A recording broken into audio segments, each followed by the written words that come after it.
Grimm's Fairy Tales, Snowdrop. It was the middle of winter, when the broad flakes of snow were falling around, that the queen of a country many thousand miles off sat working at her window. The frame of the window was made of fine black ebony, and as she sat looking out upon the snow, she pricked her finger, and 3 drops of blood fell upon it. Then she gazed thoughtfully upon the red drops that sprinkled the white snow and said, "Would that my little daughter be as white as that snow, as red as that blood, and as black as this ebony window frame." And so, the little girl really did grow up. Her skin was as white as snow, her cheeks as rosy as the blood, and her hair as black as ebony, and she was called Snowdrop. But this queen died, and the king soon married another wife, who became queen, and was very beautiful, but so vain that she could not bear to think that anyone could be handsomer than she was. She had a fairy looking-glass, to which she used to go, and then she would gaze upon herself in it and say, "Tell me, glass, tell me true, of all the ladies in the land, who is fairest? Tell me, who?" And the glass had always answered, "Thou, queen, art the fairest in all the land." But Snowdrop grew more and more beautiful, and when she was 7 years old, she was as bright as the day, and fairer than the queen herself. Then the glass one day answered the queen, when she went to look in it as usual, "Thou, queen, art fair, and beauteous to see, but Snowdrop is lovelier far than thee." When she heard this, she turned pale with rage and envy, and called to one of her servants and said, "Take Snowdrop away into the wide wood, that I may never see her any more." Then the servant led her away, but his heart melted when Snowdrop begged him to spare her life, and he said, "I will not hurt you, thou pretty child." So he left her by herself, and though he thought it most likely that the wild beasts would tear her in pieces, he felt as if a great weight were taken off his heart when he had made up his mind not to kill her, but to leave her to her fate, with the chance of someone finding and saving her. Then poor Snowdrop wandered along through the wood in great fear, and the wild beasts roared about her, but none did her any harm. In the evening she came to a cottage among the hills, and went in to rest, for her little feet could carry her no further. Everything was spruce and neat in the cottage. On the table was spread a white cloth, and there were 7 little plates, 7 little loaves, and 7 little glasses with wine in them, and 7 knives and forks laid in order. And by the wall stood 7 little beds. As she was very hungry, she picked a little piece of each loaf and drank a very little wine out of each glass, and after that she thought she would lie down and rest. So she tried all the little beds, but one was too long and another was too short, till at last the 7th suited her, and there she laid herself down and went to sleep. By and by in came the masters of the cottage. Now they were 7 little dwarfs that lived among the mountains, and dug and searched for gold. They lighted up their 7 lamps, and saw at once that all was not right. The first said, "Who has been sitting on my stool?"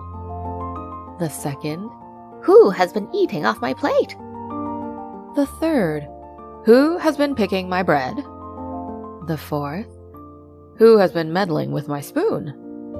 The fifth, "Who has been handling my fork?" The 6th, "Who has been cutting with my knife?" The 7th, "Who has been drinking my wine?"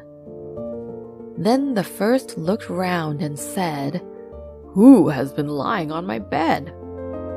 And the rest came running to him, and everyone cried out that somebody had been upon his bed. But the 7th saw Snowdrop, and called all his brethren to come and see her, and they cried out with wonder and astonishment, and brought their lamps to look at her, and said, "Good heavens, what a lovely child she is!" And they were very glad to see her, and took care not to wake her. And the 7th dwarf slept an hour with each of the other dwarfs in turn till the night was gone. In the morning, Snowdrop told them all her story, and they pitied her, and said if she would keep all things in order, and cook and wash and knit and spin for them, she might stay where she was, and they would take good care of her. Then they went out all day long to their work, seeking for gold and silver in the mountains, but Snowdrop was left at home, and they warned her and said, "The queen will soon find out where you are, so take care and let no one in." But the queen, now that she thought Snowdrop was dead, believed that she must be the handsomest lady in the land, and she went to her glass and said, "Tell me, glass, tell me true, of all the ladies in the land, who is fairest? Tell me who." And the glass answered, "Thou, queen, art the fairest in all this land, but over the hills in the greenwood shade, where the 7 dwarfs their dwelling have made, there Snowdrop is hiding her head, and she is lovelier far, O queen, than thee."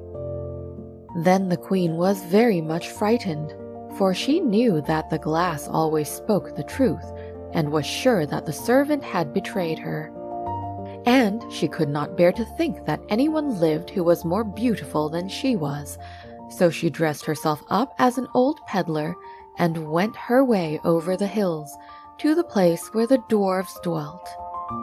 Then she knocked at the door and cried, "Fine wares to sell!" Snowdrop looked out at the window and said, "Good day, good woman, what have you to sell?" "Good wares, fine wares," said she, "laces and bobbins of all colors." "I will let the old lady in, she seems to be a very good sort of body," thought Snowdrop, as she ran down and unbolted the door. "Bless me," said the old woman, "how badly your stays are laced. Let me lace them up with one of my nice new laces." Snowdrop did not dream of any mischief, so she stood before the old woman, but she set to work so nimbly and pulled the lace so tight that Snowdrop's breath was stopped, and she fell down as if she were dead. "There's an end to all thy beauty," said the spiteful queen, and went away home. In the evening, the 7 dwarfs came home, and I need not say how grieved they were to see their faithful Snowdrop stretched out upon the ground, as if she was quite dead. However, they lifted her up, and when they found what ailed her, they cut the lace, and in a little time she began to breathe, and very soon came to life again. Then they said, "The old woman was the queen herself. Take care another time, and let no one in when we are away." When the queen got home, she went straight to her glass and spoke to it as before, but to her great grief it still said, "Thou, queen, art the fairest in all this land, but over the hills in the greenwood shade, where the 7 dwarfs their dwelling have made, there Snowdrop is hiding her head, and she is lovelier far, O queen, than thee." Then the blood ran cold in her heart with spite and malice, to see that Snowdrop still lived, and she dressed herself up again, but in quite another dress from the one she wore before, and took with her a poisoned comb. When she reached the dwarf's cottage, she knocked at the door and cried, "Fine wares to sell!" But Snowdrop said, "I dare not let anyone in." Then the queen said, "Only look at my beautiful combs," and gave her the poisoned one. And it looked so pretty that she took it up and put it into her hair to try it. But the moment it touched her head, the poison was so powerful that she fell down senseless. "There you may lie," said the queen, and went her way. But by good luck, the dwarfs came in very early that evening, and when they saw Snowdrop lying on the ground, they thought what had happened, and soon found the poisoned comb. And when they took it away, she got well, and told them all that had passed, and they warned her once more not to open the door to anyone. Meantime, the queen went home to her glass, and shook with rage when she read the very same answer as before, and she said, "Snowdrop shall die, if it cost me my life." So she went by herself into her chamber, and got ready a poisoned apple. The outside looked very rosy and tempting, but whoever tasted it was sure to die. Then she dressed herself up as a peasant's wife, and traveled over the hills to the dwarf's cottage, and knocked at the door. But Snowdrop put her head out of the window and said, "I dare not let anyone in, for the dwarfs have told me not to." "Do as you please," said the old woman, "but at any rate, take this pretty apple. I will give it to you." "No," said Snowdrop, "I dare not take it." "You silly girl," answered the other. "What are you afraid of? Do you think it is poisoned? Come, do you eat one part, and I will eat the other." Now the apple was so made up that one side was good, though the other side was poisoned. Then Snowdrop was much tempted to taste, for the apple looked so very nice, and when she saw the old woman eat, she could wait no longer. But she had scarcely put the piece into her mouth when she fell down dead upon the ground.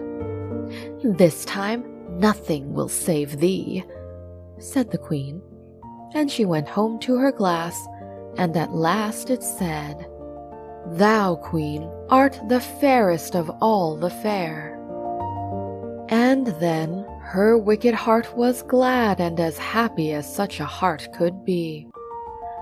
When evening came and the dwarfs had gone home, they found Snowdrop lying on the ground. No breath came from her lips, and they were afraid that she was quite dead. They lifted her up and combed her hair, and washed her face with wine and water, but all was in vain, for the little girl seemed quite dead.